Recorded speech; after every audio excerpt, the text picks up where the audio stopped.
Hello, my friend, and welcome back to the Forgive Yourself podcast, a place where you can turn your pain into peace. I'm your host, Brenda Reese, and today's episode is a tender one. We're leaning into Mother's Day, but not just with flowers and cards. We're talking about what it means to forgive your mother as an adult. Now, I know for many of us, this day brings up a lot. Maybe you're feeling love and gratitude. Maybe you're feeling grief, regret, or even resentment. You might be navigating complicated memories or missing a mother who was never fully present, emotionally or physically. And all of that is okay. This episode isn't about blaming. It's about liberation. It's about offering you some peace, clarity, and compassion, no matter what your relationship with your mother has looked like. You see, our mothers are often our first mirror. If you've been with me a while, you know that the mirror is really important in the forgiveness work. You know, they're a mirror because the way they spoke to us, touched us, showed up or did not show up, leaves lasting imprints. For many women, especially the ones I work with, there are silent, heavy expectations we carry to be the good girl, the good daughter, to not rock the boat, to earn approval through achievement or perfection. Can you relate to those? Yeah, I sure can. And over time, those dynamics can turn into people-pleasing, self-doubt, or the fear of being too much or not enough. Can you relate to that? Me too. But here's a truth I want you to hear today. You're allowed to acknowledge what hurt you, even if your mother did her best. You're allowed to grieve what you didn't get, even if you love her deeply. Forgiveness isn't about saying, it's fine, it's okay, what happened, happened. It's about saying, I choose peace for myself now. So let's walk through a few steps together toward forgiving our mothers. Okay? We're going to talk about 5 steps today. And the first one is acknowledging the impact. We can't heal what we won't name. So I'd like you to ask yourself, what did I need that I didn't get? Maybe it was emotional validation. Maybe it was safety. Maybe it was encouragement. Or just to be seen for who you were and are if you're currently going through this. Naming the wound is a powerful first step. Now, for me, it was a mix. I didn't get any guidance, really. I was a parentified daughter at a young age. My sisters and eventually me are the ones that raised our mother, so we didn't get a healthy emotional validation at all. It was confusing because we would be beat in her anger at times, and then she said she loved us, right? How confusing is that? A very confusing definition of love. It can cause a belief that love is supposed to hurt. And it did for me. And so was no safety. I didn't feel safe, or the family didn't. And then there wasn't any encouragement either. She was in a not so healthy place emotionally herself and couldn't encourage herself, let alone her children. And that was hard when I needed to make decisions and choices in my teen years, especially. I had to figure it out. And that led me to getting pregnant at 17 and then, getting married at 17, at 6 months pregnant. And then having her say to me right before I was about to walk up the aisle, you don't have to do this. And I just looked at her and disbelief and said, well, you're a little late, you know, because that's how I felt at the time.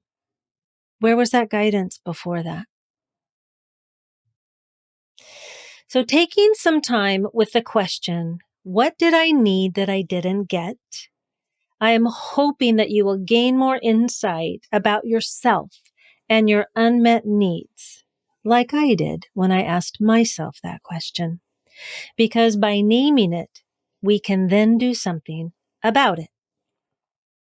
Now, step 2 is where we are going to humanize her story. Now, this part can be really hard. None of this is easy, especially if the pain feels fresh. Yet the truth is, most mothers parent from the tools they were given, and many of them didn't have much. She might have been carrying her own unhealed wounds, trauma, or cultural expectations that shaped her capacity to love. Mine did. As I found out, she was carrying a lot of trauma, but at that time, they didn't have as much knowledge and information as we do today. I want you to keep in mind, please keep in mind, seeing her humanity does not excuse the hurt. It just softens your grip on the story. Now, step 3 is something you've heard me say before. It's about feeling your feelings safely. Forgiveness isn't all love and light. It often requires anger, grief, and deep sadness to move through. Let yourself feel what you feel without guilt. Cry, journal, yell into a pillow if you need to. Or if you're like me, one of my favorites is hitting the bed with a tennis racket, right? It's one of my favorites. Your feelings are valid. That's what I want you to take from this. Your feelings are valid. And if you have been extremely traumatized, definitely talk with a therapist about this. And for those of us that haven't been as deeply traumatized as some, but it depends upon, of course, our own recognition of what that means to us. We can have a coach that can guide us through helping us to feel the feelings. But usually it takes someone, or it feels better when we have someone in our corner to help us through. Step 4 is set boundaries or rewrite our dynamic, as we talked about. This is a dynamic, the relationship. With this, I want to remind you that forgiveness isn't reconciliation. It doesn't mean reconciliation. If you've been with me a while, you know we talk quite a bit about this. You can forgive someone and still limit contact or choose not to engage at all. You want to keep your safety in mind. It can also be about changing how you interact, showing up differently, without needing that approval or falling into these old roles. We all have those family roles. I have a podcast about that. And, this, which not falling into those old roles when we get back with family, that takes some work. But remember, this is about your emotional safety. And step 5 is reclaim your own narrative. You are not defined by what you didn't receive, my friend. I'll repeat. You are not defined by what you didn't receive. You get to mother yourself now. You get to rewrite your story. That might mean speaking kinder to yourself. It might mean trusting your gut or your intuition better, instead of just doing what our head tells us to do. It might mean creating a nurturing inner voice that says, I've got you now. You are safe with me. I'd like to take a moment with you, if we could, only if you are in a safe space where you can close your eyes if you'd like. And if it feels okay, I'd like you to place a hand over your heart and take a relaxing breath or two. Some of us needs 5 or 10, like me. And then you can close your eyes if you're in a safe space to do so, and if it's easier to imagine something. And I'd like to see if you can connect with that younger version of yourself, the younger you who just wanted to be loved, seen, and accepted. See if you can imagine that, even if you imagine a picture of you at a younger age. What does that younger you need to hear today? So try to connect with that younger you. Because a lot of times, what that younger you needs to hear, you were never too much. Oh, honey, you didn't have to earn love. You are love. And most of the time, we want to hear, you're safe now. I love you. I encourage you to take some time with this exercise because connecting with that part of us can be really healing.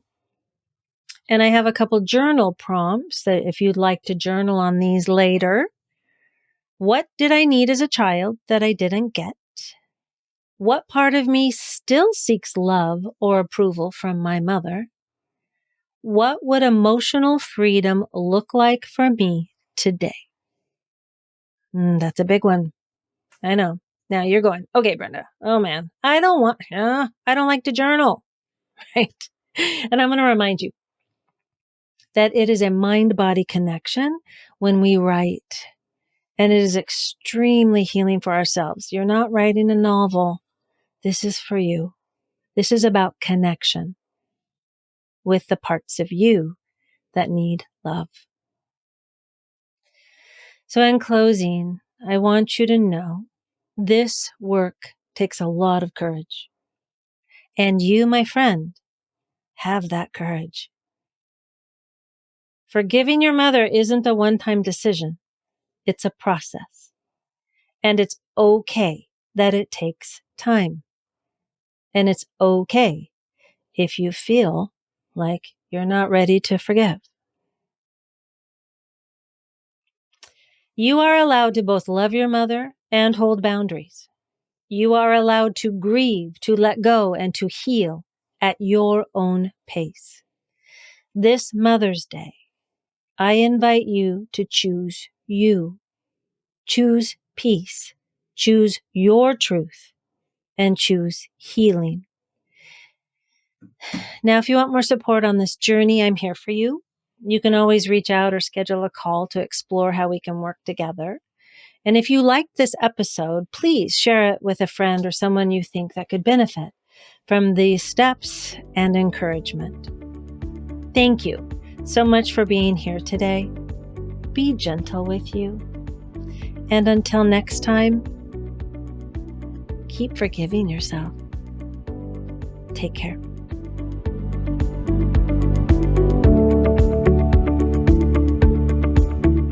Thank you so much for listening today. I hope you enjoyed this episode.